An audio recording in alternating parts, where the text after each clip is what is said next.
Uh, all right, we are live.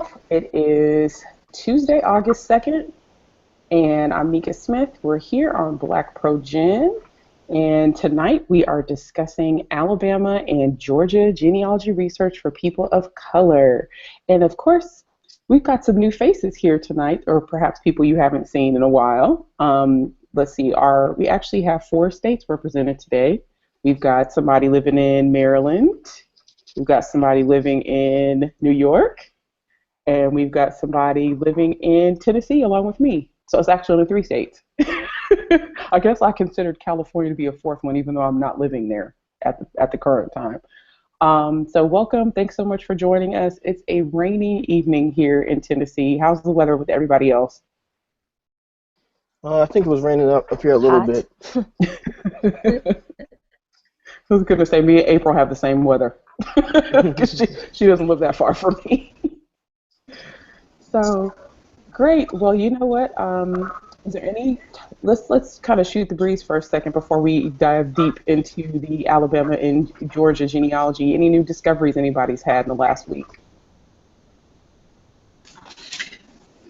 Well, I guess I'll go first. I guess. Well, since I think this has been like 2 episodes consecutively that I was not on.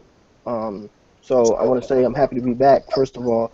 But that last episode that I was on a couple months ago, I was made privy to Genealogy Bank, and I know, Nicka, you and I had talked about it, on the side, and I found a ton of stuff on my ancestor, Reverend Hightower. Enough stuff that I'm probably going to end up publishing a brief biographical paper on his life. As an AME minister, and he was from Alabama, so I'll probably talk about that a little bit later on. But I just found a lot of stuff on AME Church history and different records and whatnot on Genealogy Bank, and I found it right here on BlackProGen, thanks to Nicka Smith. So people ask me, who is Nicka Smith? I say Nicka Smith is the bomb. Anybody else making any discoveries?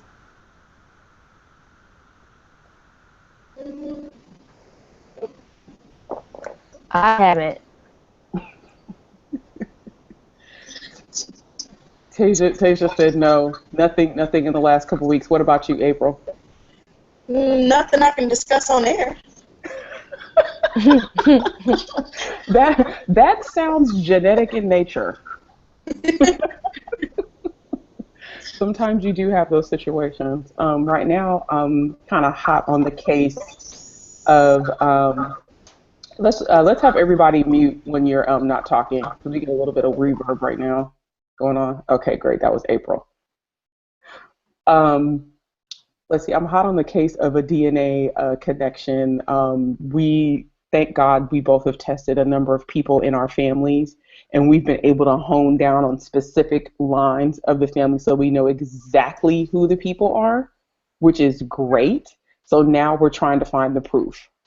So that's like awesome. We don't have names. They don't have the oral history. We don't have the oral history, but we know exactly which lines of our families connect. So now we're trying to find that, that middle piece. So Miss Angela, now that you've joined us, have you made any new exciting discoveries in the last week? No, nothing. None. Nobody's got anything. No. Well, you had an awesome blog post about the 5 civilized tribes. There were a couple. I know I at least shared those, right? Yeah, I've been blogging for a change. I decided to get back into my writing a little bit, so I've been pretty busy with that. And so last week I did update 2 blogs. One, the African Native American blog, and the other is the Choctaw Freedmen Legacy blog. So I'm trying to stay on top of both of those, and of course I need to update my regular genealogy blog as well. So we'll see how that goes. But yeah, it's keeping me pretty busy. So, but no discoveries. I thought maybe you're talking about something through DNA. Nothing through DNA. So that's a bust for me. So, but it's okay. It's fun. Yeah, it is. It is.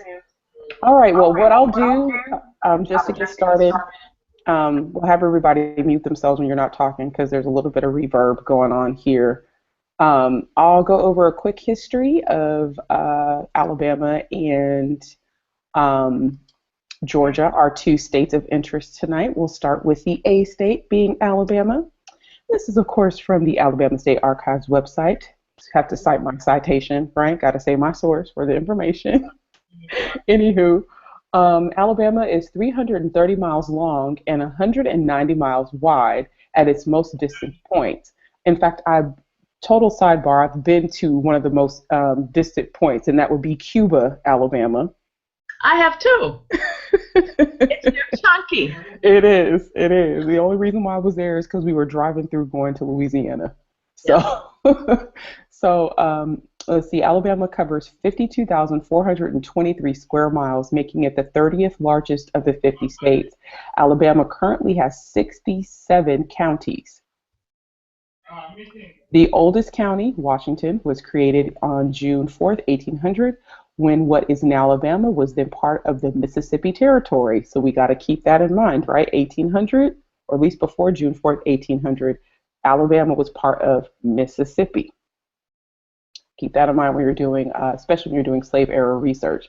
The newest county is Houston, which was created February 9th, 1903. This list contains a list of all counties, so of course we'll share the list of counties and their seats and all that kind of stuff. So let's get started with Alabama. What are your top tips for researching in Alabama? Unless we're talking novice, a person has never been on the ground there to research, has never looked at archives, has never gone online. I'd like to take that because that's actually something I was thinking about earlier today. My top tip for understanding Alabama is to remember that you really have to break Alabama down into regions, because just because it's all the same state does not mean, and that's, I guess, in general, but you also have to think geographically. I mean, that's something that I learned kind of the hard way when I first started researching. I will definitely suggest a book that really helped me out for anybody who has ancestry in my region of Alabama, which is the Chattahoochee River Valley region. And when I say that, you're talking about the southeasternmost quadrant of the state on the Georgia border. So this also bleeds into Georgia. The name of that book, for those who are taking notes, is called Sold Down the River, Slavery in the Lower Chattahoochee Valley of Alabama and Georgia. You can get it on Amazon. It is available for your Kindle and your iPad. It costs about $40, but it's by Professor Anthony Jean Carey. And I can send over a link to that, Nicka, so if you want to post for our friends watching at home. But that book is really great because that book, for me, is, if you're researching in that region, you really need it because it's a history of the slave trade. It's not really a genealogy book, but it's a history of the slave trading business in the Chattahoochee River Valley region, and that helped me immensely because for that region, and when I talk about that region, the counties you're talking about, you're talking Russell County, Henry County, Pike, Houston, and Barber, which is where my mom's family comes from. 50% of my DNA comes from that region.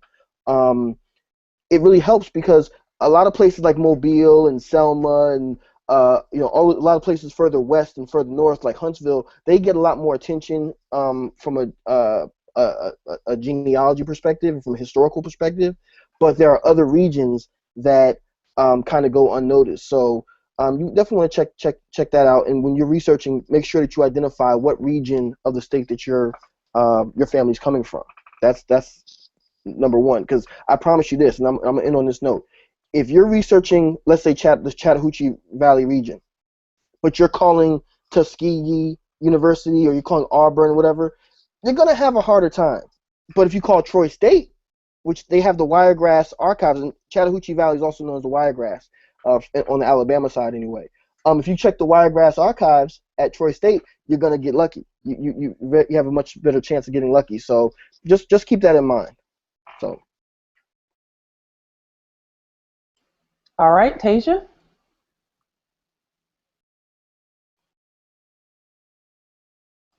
You got to unmute yourself. All right. Sorry about that. I think what was a great resource guide for me, I don't know if you guys can see this, is researching African American genealogy in Alabama a resource guide by Francine K. Taylor.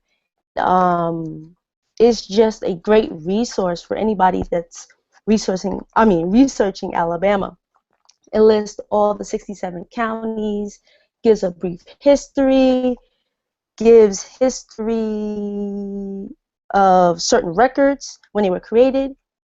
It lists the actual probate court locations, the the research groups that are in that county, and the records that are held in the probate court, in the courthouses. So this was a great tool for myself, and I think anybody that's researching Alabama will find this useful. So yeah. Is it like a pamphlet that you get maybe at the state archives, or it's an actual book? It's an actual book. I ordered it off of Amazon about 5 or 6 years ago, and it's about $20. Okay, so we'll hunt down the link. So you can just Google Alabama. Yeah, I'll send it over. Okay. You can just Google Alabama, African Americans in Alabama.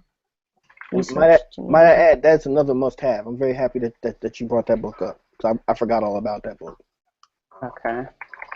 And has either of you been on the ground there doing research? And if so, well, actually, before we even get to that point, what are some critical record sets that you have found useful when it comes to researching online?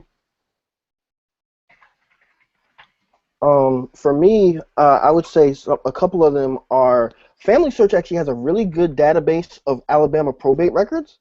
I was able to find the 1851 probate record for Moses Weems, who was the owner of my direct ancestors, some of my direct ancestors on my mother's line, and I will never forget some of these numbers. It was a 401 page document, and this is just, and I actually, what I did was I actually indexed, I have to find the Excel sheet, but I actually indexed all of the cases for Henry County in terms of who owned slaves.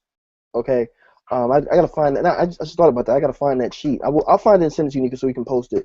But in there, on those probate records, they would actually identify, if it's pre-Civil War, who owned slaves, and they would name them, by name. And a lot of times they would even put down pedigree charts, which one of them I will never forget. There was one I saw where they actually traced the pedigree of this family, and it went back like 3 generations, and it said the matriarch of this family was African-born, purchased by my grandfather, and these are her offspring. And this is what this one was good at. This is what this one was good at. And so by the time I guess this person died, you felt as though you're getting a thoroughbred Negro, quote unquote. Which wow. I made a note of it, because I said to myself, one day I really hope to find that family, somebody in that family to show them that, because I had never seen anything like it before or since. So you find some really amazing stuff in there, and I found my family not only listed, but I found them, I didn't have to guess who was related to who, because there's an entire family tree basically in there as I started reading it, and I was like, wow, I recovered maybe 3-4 generations of family history just from that probate record. So even though it was a sad situation in terms of them still being in slavery, that really helped. It really meant a lot to me to have that. Another thing that I utilized, I always got to bring up fraternal records. I always do that.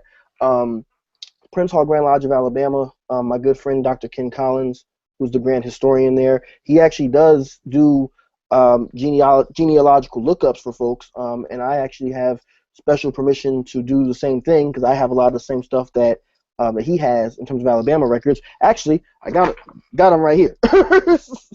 So so that's another great resource, as well as the Knights of Pythias have a really good history book. It's a really good history book on Alabama, on the Knights of Pythias of Alabama, and I will pull it up and I'll post the link for you because I'm forgetting the title's escaping right now, but I'll pull it up and post it for you. That's another great resource.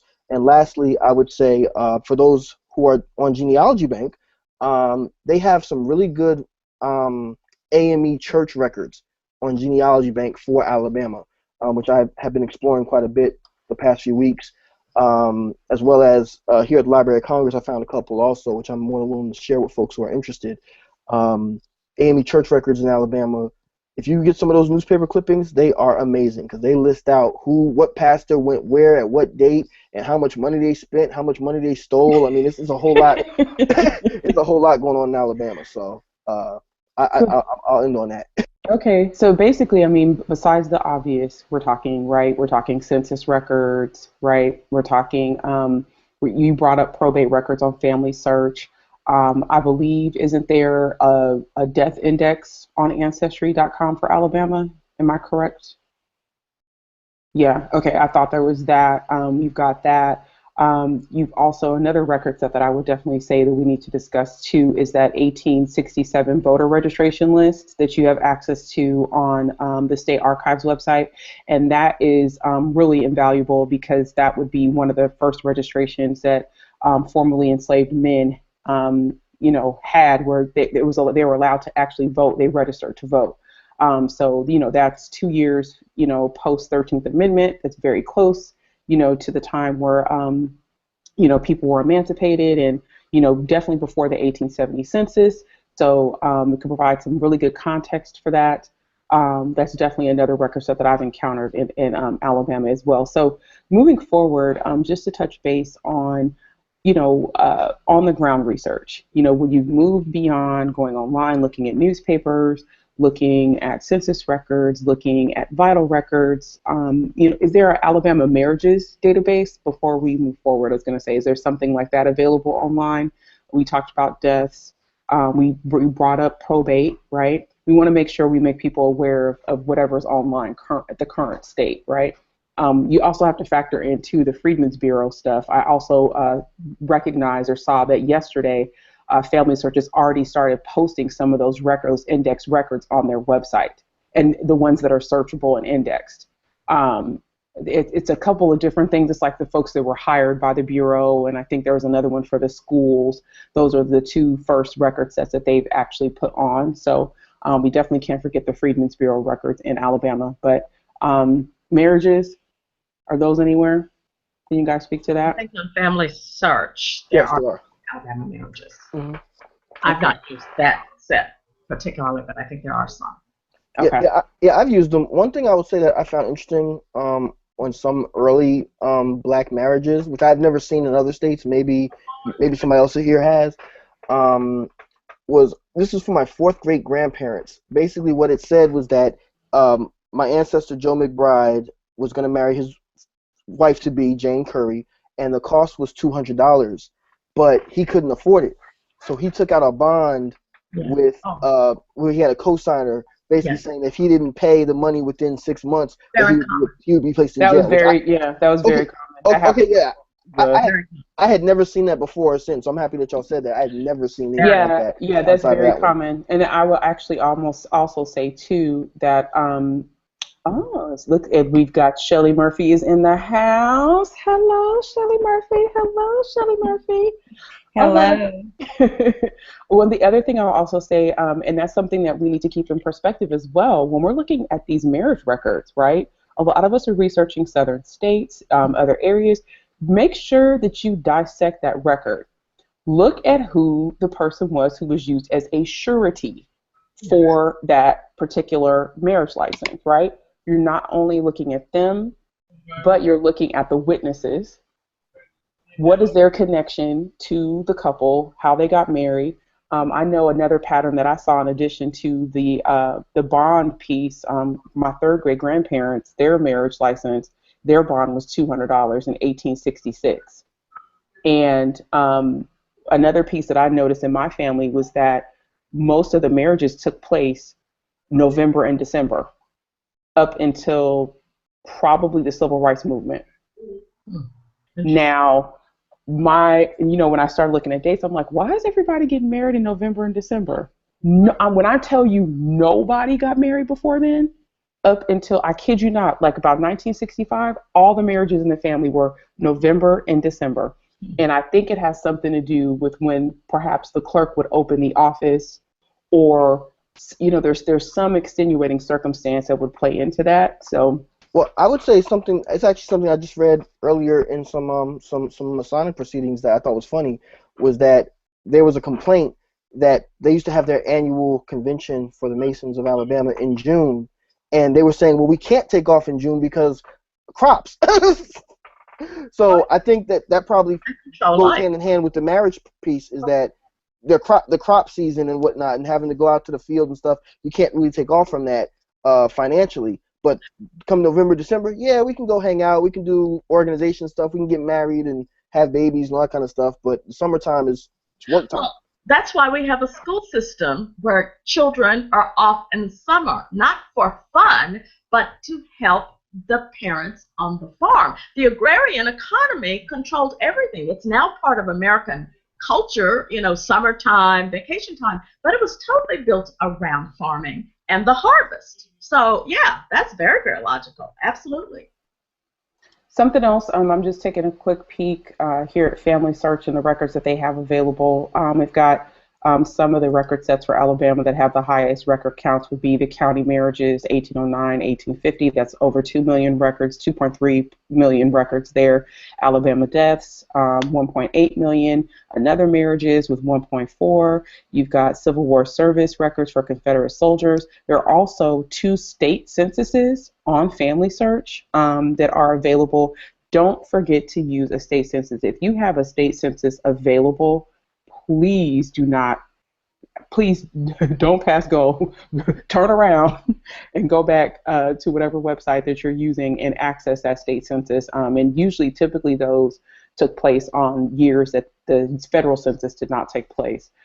They've got burials, probate records. It's a number of different things that are on here, but definitely don't overlook that state census. So anything anybody else want to add before we get started on Georgia? Yes, I want to point out that you should take a look at the sites where black soldiers were enlisted and recruited in the Civil War, and the places where there were battles, because many of the units fought heavily. Don't forget, Alabama is the heart of Civil War battle country. And if you look at the website, Mapping the Freedmen's Bureau, no, I'm not making a shameless plug, we have identified every place where the battles were fought.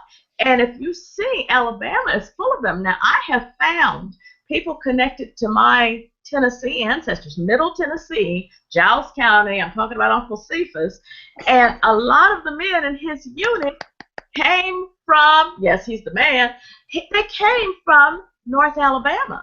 We're talking the 110th and 111th U.S. Colored Infantry, and those soldiers, they're right near the border of the state, and pay attention to those USCTs, U.S. Colored Troop Regiments, both infantry as well as heavy and light artillery. If your folks lived near the state line, Cuba, Chunky, Newton, all those little places near Meridian, Mississippi, tons of black soldiers were recruited from those areas. Northern Alabama, Limestone County, Lauderdale, they were in the 110th, 111th. A lot of them were captured with Uncle Cephas.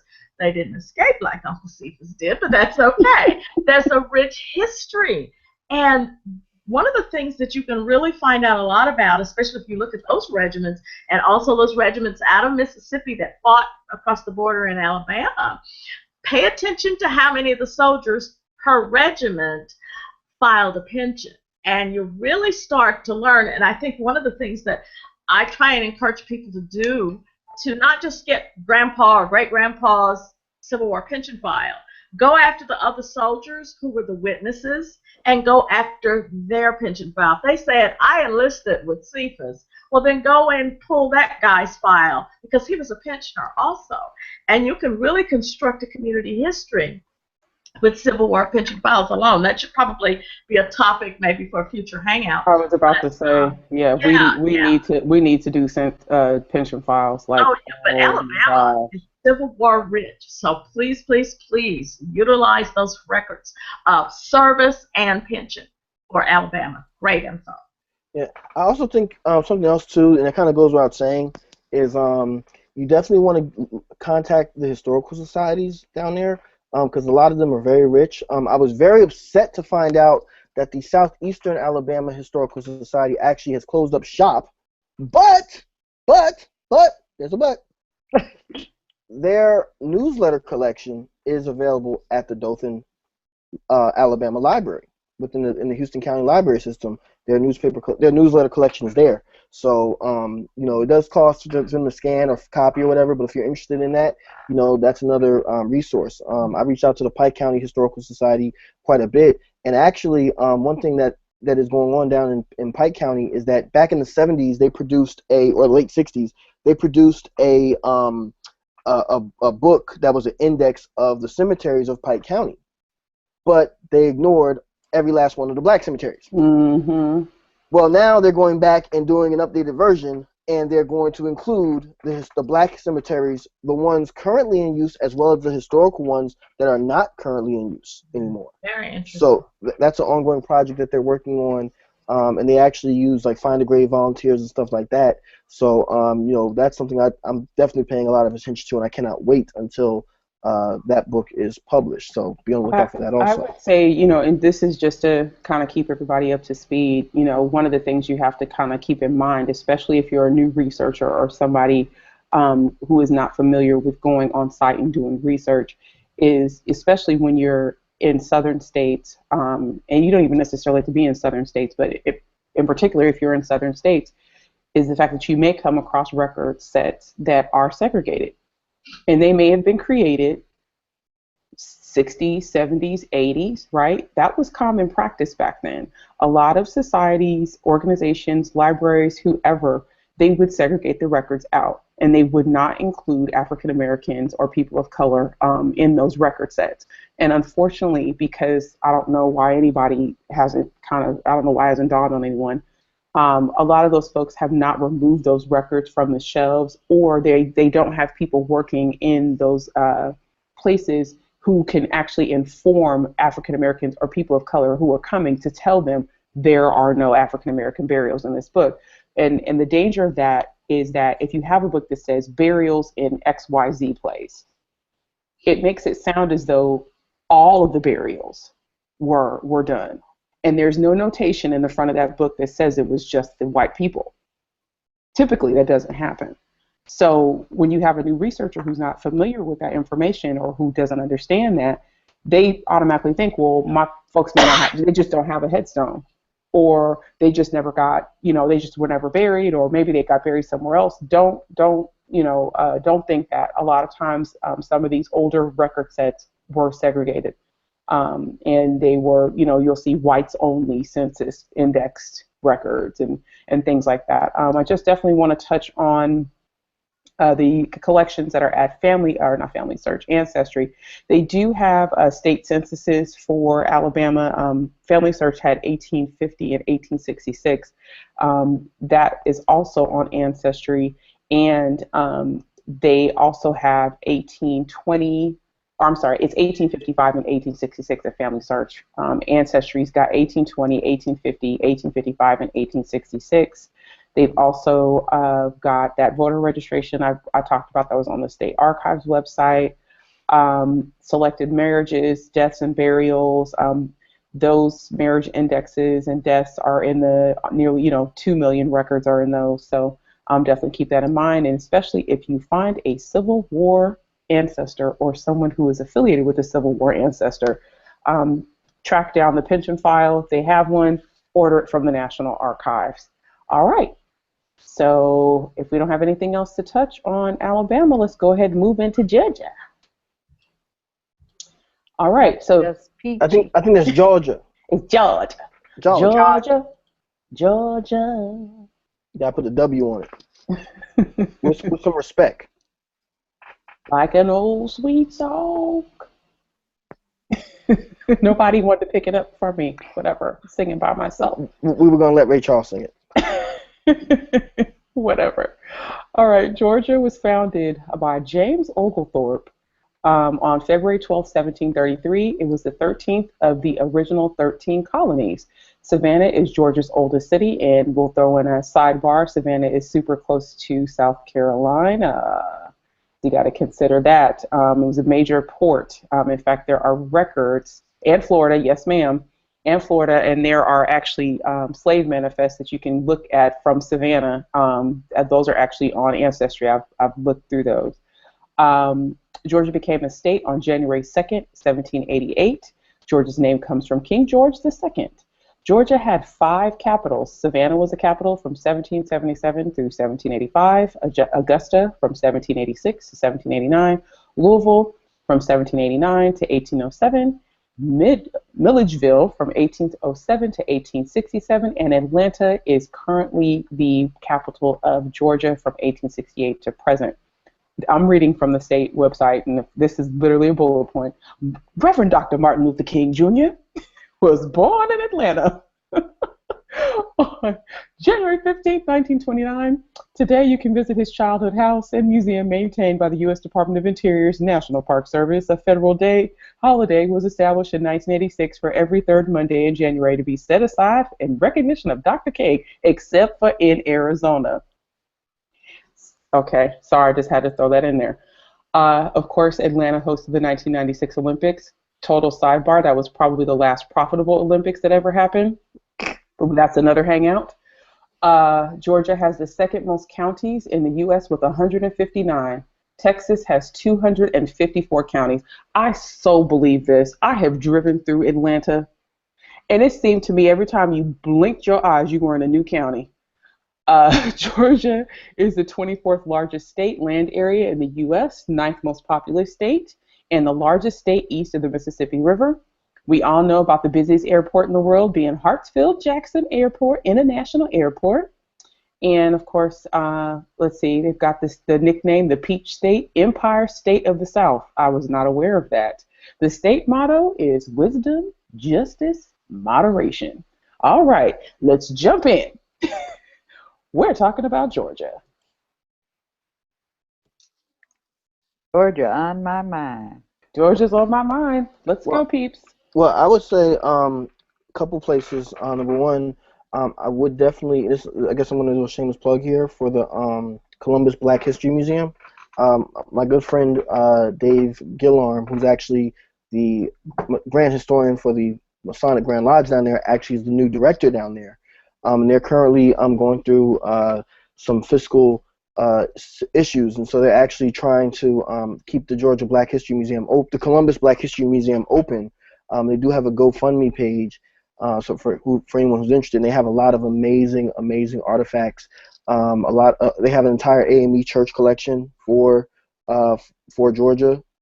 Obituaries, newspapers, Southern Christian Recorder, which that in and of itself is a great record, the Southern Christian Recorder, but they have a lot of the issues there. So if anyone's interested, let me know if you're interested in supporting that museum, because they have a lot of great stuff there. I would also include, and also this is something else that Dave's involved with as well. Down in Georgia, and this was very common for fraternal organizations in terms of they would have death insurance, burial insurance benefits, stuff like that. And in the Masonic world, every state didn't necessarily do it, but Georgia did. And what happened was, this was about the 1930s, around the Depression. What ended up happening was that their Grand Master at the time, John Wesley Dobbs, who, if anyone knows about Old Auburn Avenue in Atlanta and all that kind of stuff, John Wesley Dobbs is a really big figure. He has a monument. They have his head right there on the right there on the sidewalk. What John Wesley Dobbs did, long story short, was to restructure the Grand Lodge financially. He issued new policies, and what they did was they asked for their membership to turn in their old policy slips and their old applications, and the Grand Lodge issued them new ones. Well, they collected all of these applications with all this genealogical information and put them in file cabinets, and they have all of them, but they have not been digitized or properly indexed. But now they want to do that, but they need volunteers. So if there's anyone interested in volunteering to do that kind of work, please let me know. And I was asked to, if there's anybody who's in the area who wants to volunteer for that, please let me know, because they have, what's your mother's name, father's name, what did your parents die from. I mean, the stuff that you would put on insurance forms is there, and there's a lot of people, men and women, whose information is just sitting there collecting dust in their attic and basement, and I think we should bring that information out. So that's all I have. Anybody else? We've got, of course, federal census, vital records. There are a number of death indexes. Some of them are available on the State Archives website. We've got FamilySearch. We've got Ancestry.com. Any websites that you can think of, if we're just going to talk about online stuff for right now. Cindy's list has got a pretty good layout of Georgia records and resources, and I'm a speak from the perspective of African American researchers. Don't forget about Cindy's list. Mm-hmm. It's a good spot to go to. I know we hang out on Ancestry and FamilySearch, but Cindy's got a wealth of information, and it continues to grow. So it's another one. And I think it's cindyslist.com. I think it is too. I have it saved in my bookmarks, so I hardly ever have to go back. Yeah. And again, we get working with FamilySearch and Ancestry, and Genealogy Bank is another one, and and their military records. What's the resource in Atlanta? The military records in Atlanta. Fort. Is it Fort Benning? I'm sorry? Fort Benning? No. I thought there's a repository. Let me pull up. Well, in Atlanta, you have the National Archives and you have the Georgia State Archives. They're You're all breaking up. all right. Can you hear me? Mm-hmm. Yes, ma'am. Okay. Yeah. In Atlanta, you have the National Archives Atlanta branch, which is literally right next door to the Georgia State Archives. They're on the same property. And at the Atlanta branch, you also have the original World War I and II draft cards, military draft cards. Right. But that may not be the same thing that you're talking about, Shelley. Well, yeah, it was the hangout. The archives, and I was thinking of for OG's conference, they made a list on the conference brochure of the archives, the two that you're naming, and a couple other places. Right. And I'm pulling it up right now. Okay. Because that's, a good option for another, place to get information and resources. Okay. Well, And I'm pulling it up. Pre-conference tours.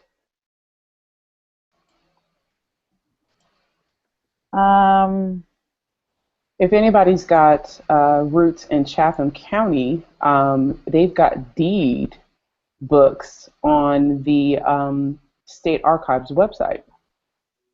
Oh, right. Yeah, they're doing a archives orientation and research opportunities, like Angela was saying, at the National Archives at Atlanta and the Georgia Archives and History Department. Right next door. Yeah, they've right got, next door. They've got some church records. I also see colonial will books.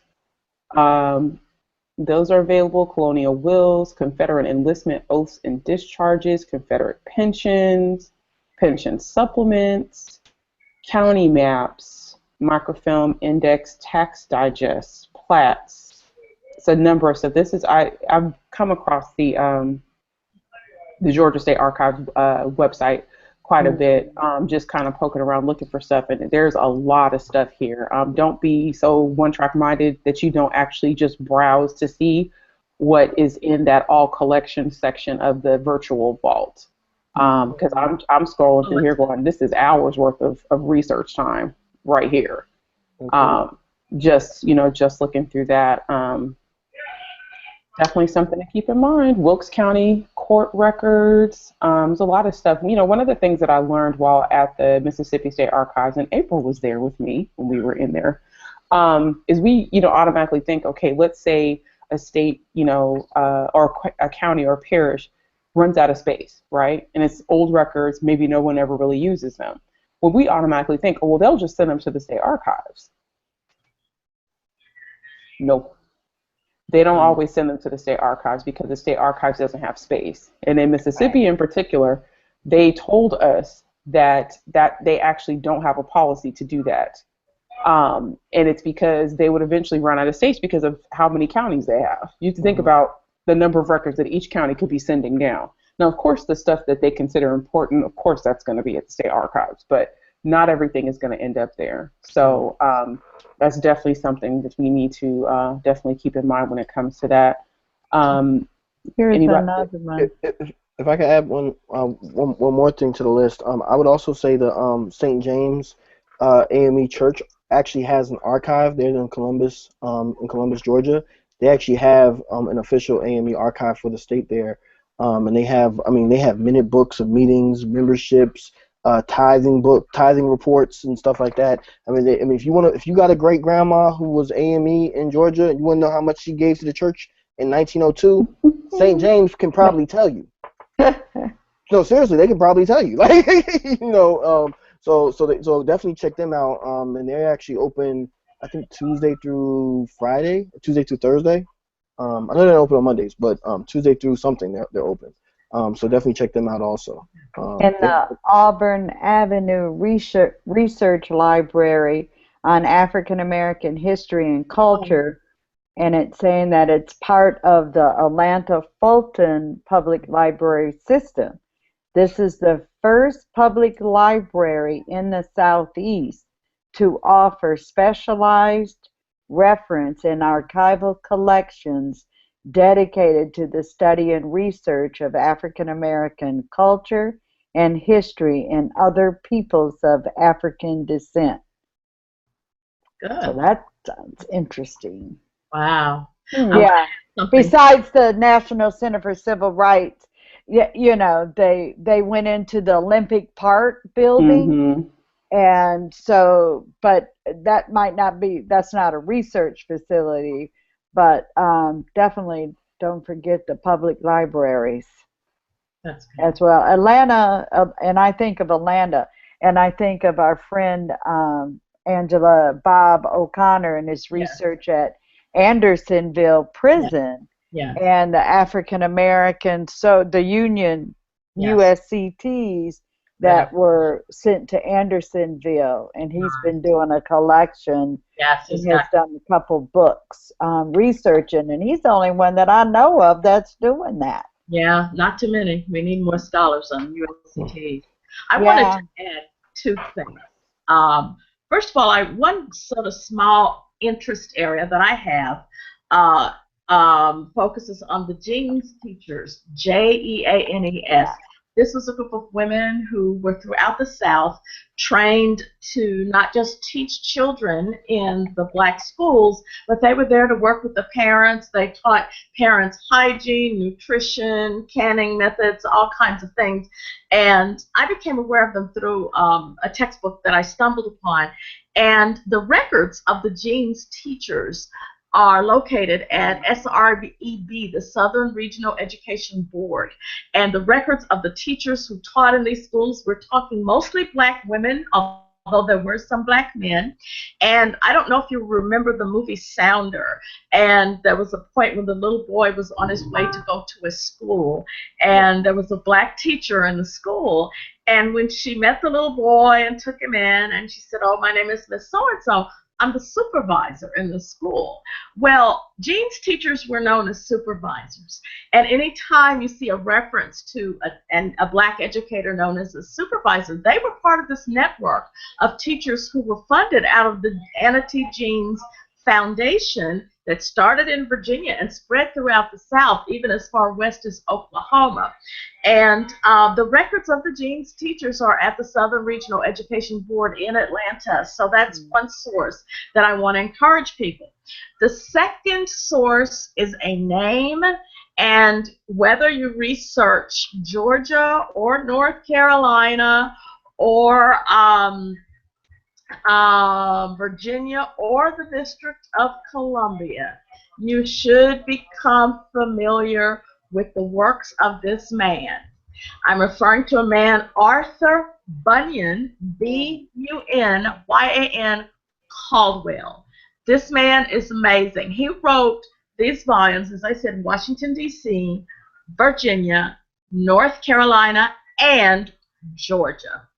And he really, well, it's entitled The History of the American Negro and His Institutions. He wrote a Georgia edition also, and we're talking 1970 when he wrote these books. And the Georgia edition, which was published by himself, AV Publishing Company in Atlanta, Georgia, and you need to be familiar with him. This man in this book wrote small biographies of just about everybody who was black, who was a mover and shaker in some kind of way. And this is available on Google Books. Excuse me. It's also available on the Internet Archive. I'm looking at right now, I don't know if I can copy this huge link, the Georgia edition that is digitized on the Internet Archive, and literally you can go page by page by page. And we're talking incredible biographies of people you've never heard of all throughout the state. And he did this, as I said, in multiple states. Arthur Bunyan Caldwell, these books are such a treasure. I will also add sort of a third resource. James, of course, we know his degree of expertise when it comes to the Masonic organizations.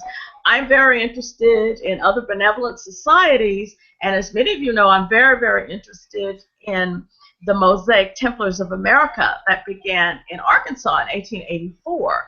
Well, while visiting a cemetery in Birmingham, this was about 4 or 5 years ago, I had a chance to go to a cemetery in Birmingham, well, 2 black cemeteries. I could not believe how many headstones that I saw that were Mosaic Templars. I mean, stone after stone after stone, row after row after row.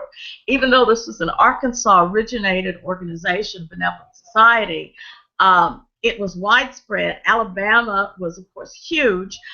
There were some who were in Georgia, a bit fewer. But still, my point being, look at those benevolent societies and study them as much as you can as well. But definitely those other 2 resources take a look at, and in particular for Georgia, Arthur Bunyan Caldwell and his book, History of the Books, I'll make that plural, History of the American Negro and His Institutions. Absolutely. Overlooked, underused resource, full of biographies. Your ancestors might be in there. If I could piggyback on that, if I can piggyback on that too, as I mentioned earlier, the Prince Hall Grand Lodge of Georgia, my friend Dave, who's the Grand Historian, he actually will look your ancestor up for you in the proceedings, and if you wants to get in touch with him, he's not that hard to find. So that's another resource. I also wanted to include too, and I'm ashamed because I have my Howard University shirt on, and the first thing out of my mouth, I should have mentioned, we should have been talking about our sister and brother school down there, Morehouse and Spelman, and Clark Atlanta. Clark Atlanta. You got to mention the AUC. You got to talk about the Atlanta University Center. Those are great resources. Not only because of the libraries that they have, but because of the history that we all know happened on those campuses, and the many people who passed through those doors who may be our relatives or whatever. I did want to make sure that I acknowledged, some of y'all may or may not know, you might have seen on my page, my cousin, Patricia Graham Johnson, she actually passed away last week from her battle with cancer. She was a Spelman graduate. She was a Delta And she was actually retired head of admissions at Spelman also. She was a Spelman woman to her bone, just as much as I'm into Howard. She was into Spelman, and she was also a genealogist in her own right. We actually met on Ancestry.com, and we were just inseparable. I honestly thought about stepping away from it for a while because of losing her. But I know as soon as I thought about it, I heard her voice tell me, like, James, no, don't do that. And so I just wanted to say that, give her a shout out, because I love her and I really do miss her. So that was my buddy. She lived in Atlanta, so that was my buddy for real. So wow, sorry for your loss. Thank you. Yeah. Because you bring up an important point, though, because when talking about Alabama, we also didn't bring up Tuskegee, which is a huge resource. In fact, something that we're probably going to suggest in every state-specific hangout is checking the Chicago Defender for things regarding Tuskegee. The man over my shoulder sent 3 of his sons to Tuskegee, and he only had an 8th grade education. And they have a number of resources. In fact, Afrogenius actually helped me. Someone had a alumni directory from Tuskegee, and someone did a lookup for me and pulled out the information of my grandmother's brothers that went to Tuskegee. And it mentioned their class and when they graduated, all that kind of stuff was in there. And I also found on Genealogy Bank, we were talking about that, the newspaper actually listed out the graduates from Tuskegee in the newspaper. And so I found my oldest great uncle in there, and his daughter had never seen that, and was just, it was very detailed, talked about, they sung the songs they sang, and the fact that the graduates had this big room where they did these projects where they showed the folks that came to their graduation what they got their degree in. And, so there's a whole agriculture section, and there was a whole music section. It was all this big themed room, and I was reading it, I could see everything as the person was talking about it. It was really, really remarkable. It rained. The fact that they mentioned that it rained, these are all small details, but, stuff that's very important. So Tuskegee, I think I remember calling them, and they will do lookups for students, old students as well. So definitely don't discount Tuskegee as a resource. And yeah, the Chicago Defender is the bomb. Don't ever underestimate Chicago Defender. They've got a lot of news there, as well as, Genealogy Bank is trying to come up with some of their stuff as well. So yeah, I just want to mention too, to piggyback on that. I'm sorry. I just wanted to mention, just piggyback on that, the Chicago Defender has a really great history book that just came out. I just found out about it myself, so check that out too. I'm sorry, Shelley. No, that's fine. Janice Minor Forte talks about the Chicago Defender quite a lot as an excellent resource, like you were saying, and that people just underutilize it. And, their group continually researches and still finding new stuff. Go ahead, Angela. No, I was just going to say, if you have access to the Defender through ProQuest, and if you just can use it through, university libraries and what have you, if you just go to the Defender and just type in your hometown, you'll be surprised what you're going to find. I have found some absolutely amazing articles, some of which I've ended up blogging about my hometown. And one of them, I think, Shelley, you remember the picture I had of the 8 babies on the quilt? Oh, yes. The babies. And my headline on my blog was, who were the 8 babies whose lives were saved in 1932? And the article was about the fact that in the 1930s, there was a woman who was a nurse, a black woman, who had gotten some funding to turn a house into a maternity home. Prior to that, women were giving birth at home, some in very unsterile conditions, and the mortality rate was very high. A maternity home was built in Fort Smith, and all of the women who had given birth that year survived. And there were no infant deaths that year because they were born in sterile conditions, and they were given some training, I guess, in terms of caring for their newborn infants as well. I ended up writing an article on my blog with the picture, who were these babies who were saved? Because these people are now in their 90s. And, it was just amazing. But if you just type in your hometown, and I mean little towns in your state, the data that you can find. So yes, the Defender is a fabulous resource. So what type of things are people, you know, and you're talking about Georgia and the hub of the Civil War. You think of the movies that are made there. You think of Savannah. And I want to, even though I know we're talking about African American, Savannah has got some dynamic history in that little town. Besides African American, the Irish American too. I think it's the largest for the St. Patrick's area parade. I used to go there a couple times a year, and they're supposedly larger than New York, you know, and people come. Yeah, as far as, and it's something about the settlement and stuff, and that's been years. But they brag about the St. Patrick's Day parade or something going on.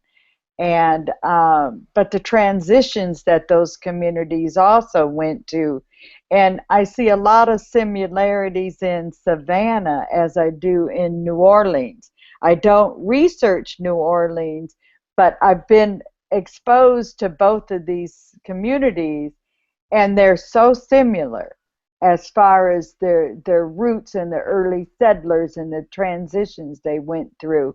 So I think Savannah's another spot. I don't know what records and resources are there, and it borders right there on Low country. Mm-hmm. Low country, and so there's got to be some crossover, and you got water, and anytime you got water, you got to cross that water. If you got water near, you know, where you're researching, in Georgia, Florida, all of them have that water right there, and it's another gold mine for records and resources. Don't forget Low Country Africana. That's Low Country Africana, Tony Carrier's site.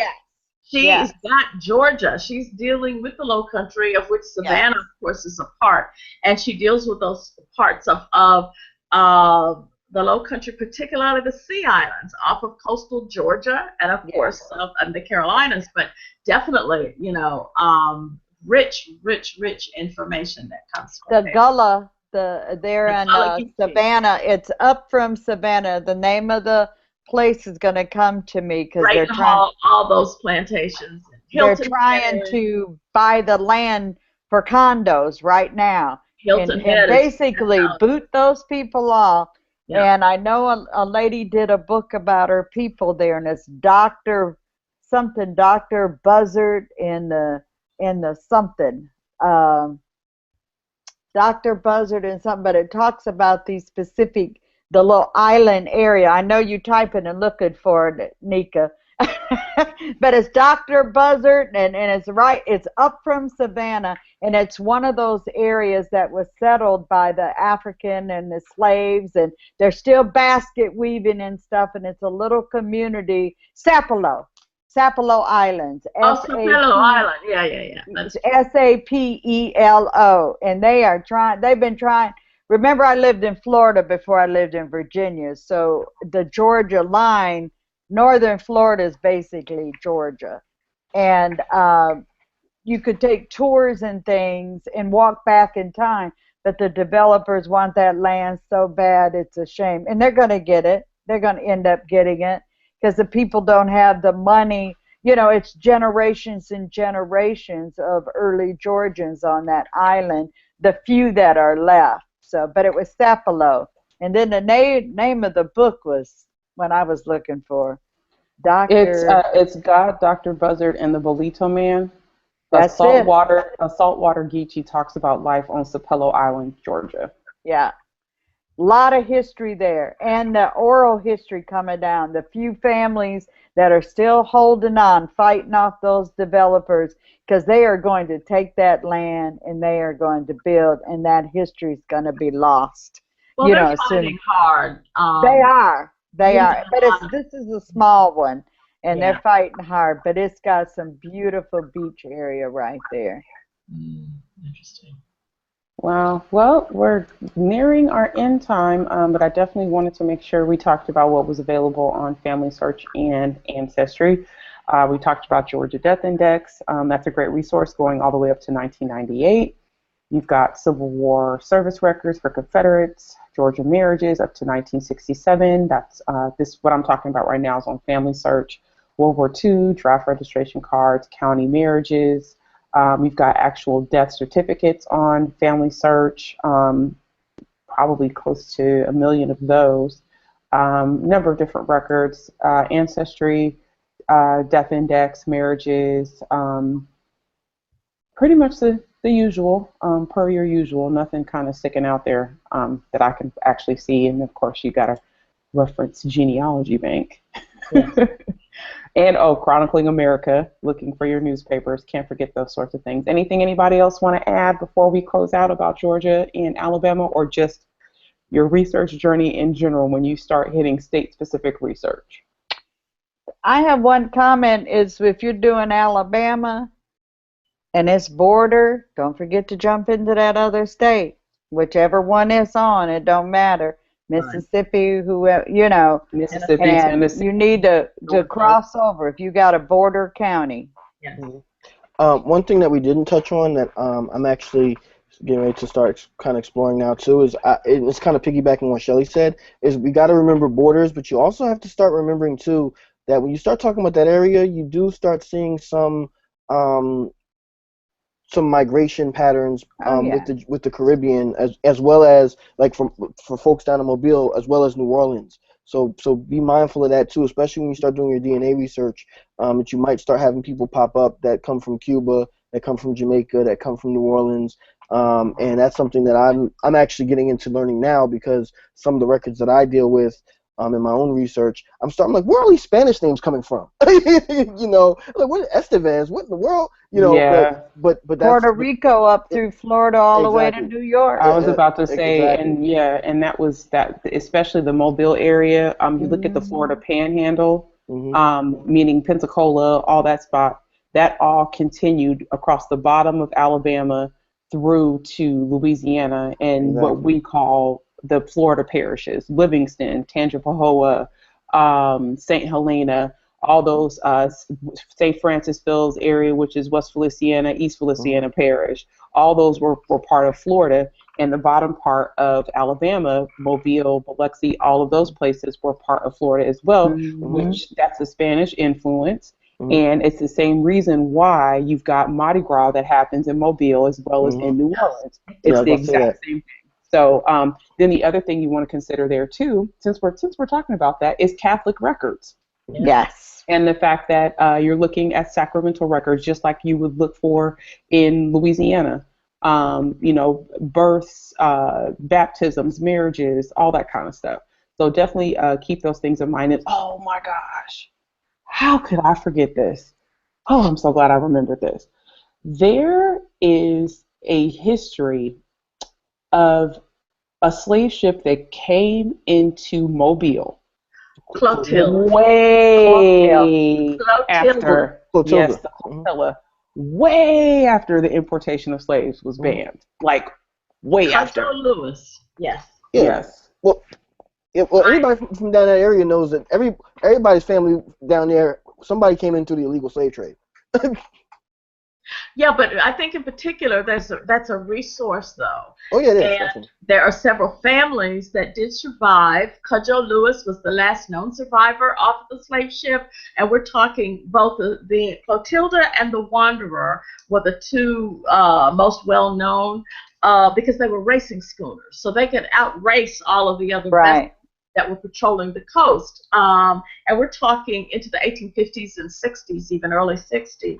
And the Clotilda, which brought a lot of young boys, they were, 14, 15.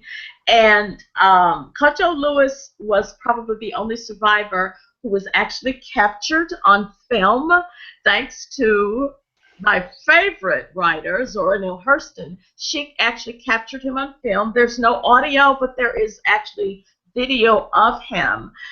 He was still living in Mobile in the community known as Africatown, and which is a neighborhood now of Mobile. And I wrote a blog post about it because I saw him in the census, and I read some things about him, and I noticed the names of his children. Several of his children had African names. And so I asked my husband, who's from West Africa, if he could tell what some of the names meant. And some of them were very sad because you could tell he was still longing for home. He kept hoping all of his life that he would someday be returned and allowed to return to West Africa, although he didn't necessarily know, specifically what port. But he never did. No one ever assisted him with making that trip home. But I wrote an article on my blog called The Heartache of Cudjoe Lewis, and because based on the names that he gave his children. And I wrote the names of the children. I think I'm going to pull it up on my blog, because it was just really something that was just sad.